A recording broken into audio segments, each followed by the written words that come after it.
As we think about sort of the augmented reality aside too, and anything with technology, I just think we also have to just ask, like, what's the purpose, right? Mm. I knew of someone who started an online church, Mm-hmm.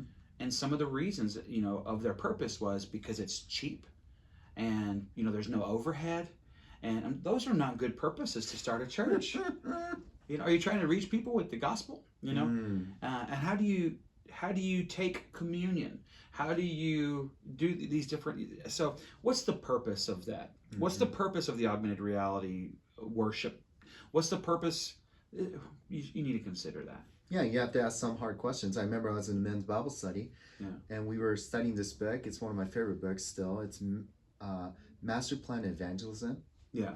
um, by Robert Coleman. And one of the questions they said, why can't we just give it to these radio programs? And they were broadcast around the world. Mm-hmm. So I really don't have to go make disciples. I don't really have to go preach the gospel.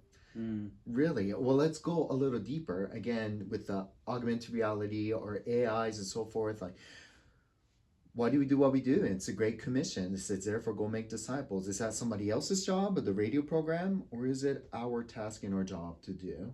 And that's just even beyond pastor, minister, leaders, or elders. That's just being a disciple of Jesus. And Mm-hmm. and we need to think always, how can we turn our everyday conversation into gospel conversation?